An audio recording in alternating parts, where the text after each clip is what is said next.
What's up, guys? This is Coach Grant with First Down Training, and today we're going to be talking about how to improve your hands. So we're going to be talking about 3 technical points of having a good catch when you're in traffic, a good catch over the top when you're in man coverage, and how to make sure that you make these tough catches. We're going to be taking a look at a one-handed catch. Obviously, I think that's something that comes with repetition over time, but there's some key grip strength and catching technique points that we want to talk about, okay? And guys, if you're a receiver and maybe you don't have a quarterback to throw to you 24/7, throw you 100 footballs a day, and you still want to get better hands, check out that very first link in the description. It says improve your hands in 30 days. Full 30-day catching program designed for guys who don't have quarterbacks to throw to them. Hope to get you guys on that soon. Again, a 30-day program to improve your hands. That's in a 1 month. Improve your hands in 30 days. Check out that link in the description.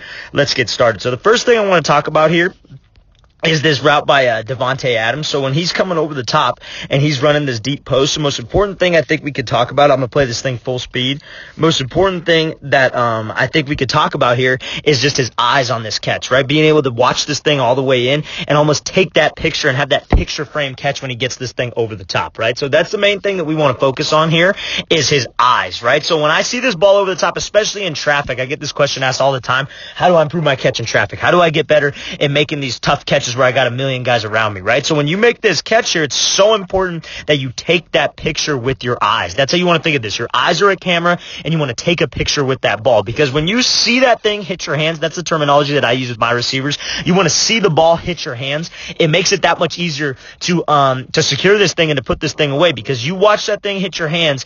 It's just, there's something about having those key phrases, right? Those key phrases in your head, like see it hit your hands, take that picture with your eyes, watch it hit your palms, like something, or watch it into the tuck. Not watch it hit your palms. You don't want it to hit your palms, but watch it into that tuck. Or tell me if there's laces or no laces. Or something that you could do when you guys warm up is maybe if you got a football at your house and you have somebody to throw to you, you put numbers on each stitching of the ball. Like on, you know how there's 4 sections of a football, you put numbers on that end. So when you catch that ball, whichever number you see, you got to call out that number. Just little trigger words and little trigger drills help you with you looking it in, because looking it in is number 1. Hand-eye coordination is so important when it comes to catching. So being able to trust your eyes, see this thing hit your hands, and make this play, okay? So that's the first part that I want to discuss today. Let's watch the thing again, full speed again.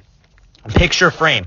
The only thing at this point, I'm going to pause it again one more time as he makes this catch. The only thing at this point that's in Davante Adams' line of vision, especially when he's got traffic, there's so many different variables that play into it, right? You got the sideline, you got to worry about toe tapping sometimes, you got to worry about being over the middle, you got to worry about getting upfield. But for that split second, you want to have that ball be the only thing in your line of vision. The only thing that you can see right now is that football. The only thing in your line of vision is the football. It's not the football and then this defender. It's not the football and then the sideline. It's just the football. That's the whole thing in your line of vision. That whole picture frame should be that ball. Let's watch the thing. Let's get to this next route, actually. So now, we're going to be looking at this post corner here from Justin Jefferson. So the main thing I want to focus on here is how when you're in man coverage, something that you could do when this guy trailing your back hip is being late with your hands, okay? So we're going to talk about late hands and why that's so beneficial. Even in the over the middle, when you guys are running like a dig or maybe like this shallow cross and you got traffic, being late with your hands is one of the most important things, because it doesn't allow a DB time to react and play these hands, especially when he's trailing your back hip in man coverage. Like if you're just running a straight fade and he was trailing behind you,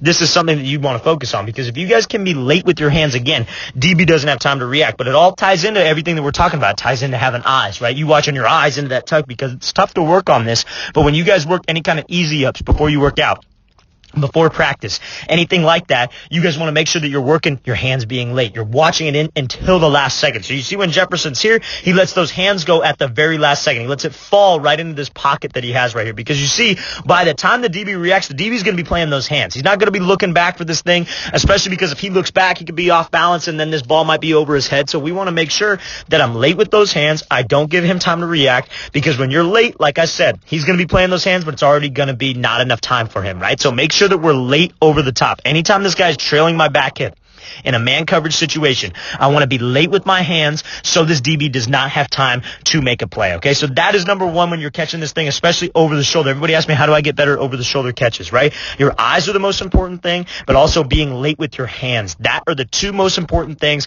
when you're catching over the shoulder. Let's watch this thing again, full speed one more time. Great route here, but a great job finishing the play by Justin Jefferson. Now, the next clip that we're going to get into after we get through this one, we're going to be talking about how your grip plays a factor in making these catches. So we're going to be looking at this Adam Thielen catch right here. Obviously, I'm not going to try to teach you guys, oh, this is how you make a one-handed catch, right? Because that's just that kind of like clickbait, type deal, right? Where it's just like, oh, it's some kind of fancy thing, where it's really just going to take repetition. I'm not going to sugarcoat it. It's going to take reps when you're warming up. If you feel like you're comfortable with two hands, why not get comfortable with one hand, right? You do 50 and 50 on each hand if you got a quarterback throwing to you, right? That's how you get better, because there are going to be situations where just like this, maybe this ball's a little out of reach, two hands won't work, maybe a guy's grabbing on your opposite hand, and you want to be able to have that confidence and make that play. I truly believe that this is something that can be trained.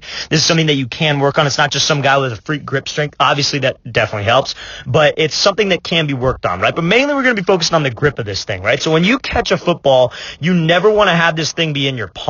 You want to be like the phrase like soft hands. Did you see how Thielen's like, he's got this thing right in his fingers? The phrase soft hands, that's what this comes from, right? When you hear a catch, like, I'll never forget this, being younger and, living in California, you go up to see, before all these teams started coming down here, you go up and see especially in Southern California, you go see the Cowboys training camp, right? You go see them play because they're up in Oxnard. It's not that far. And, when you see the difference between like a high school guy catching the ball and an NFL guy, you can't even hear it. You don't even hear that thing. And that's solely because they're staying in their fingers, right? That's the key right there. They're staying in their fingers. They're using their grip strength. That's why grip strength is such a big emphasis in that program I was talking about in the beginning of this video, where you don't have somebody to throw to you. It really focuses on your grip strength and your hand-eye coordination completely solo, right? But those are some things that you can do when you don't have a guy throwing to you, right? Grip strength is so important because that's what makes your hands soft. It doesn't allow that bounce off your hands. So many guys, when they go one-handed, it just bounces and falls down. That means that you're letting this thing hit your palm. You want to stay in those fingers. Your fingers are the most important thing when you're catching this ball when it comes to being soft, right? Being soft with those hands. You want to go up with a strong grip, but you want to be soft and keep that ball in those fingers. Not those fingertips, because that's how you jam a finger, or that's how the thing bounces off, but staying in that like webbing of your hand. And again, you see Thielen. What's he doing? Taking that picture with that eyes. He's being late. Everything ties in together, right? Let's watch this thing again, full speed. Great job here by Thielen making this play. Again, fingers, fellas. So let's recap. Eyes, take that picture with the ball. Late over the top when it's over the shoulder, and making sure no matter what catch it is, you're staying in those fingers so you keep those hands soft, okay? So I hope this video gave you guys some values. I really want to thank you for watching. I really appreciate it. If you guys have any questions at all, leave those in the comments. And again, if you don't have a quarterback to throw to you, check out that link in the description. It says how to improve your hands in 30 days, fellas. I really promise you this program will help your hands improve. Seen a lot of great results from all the guys that have gone on that program. I really appreciate you watching. I'll see you guys next time.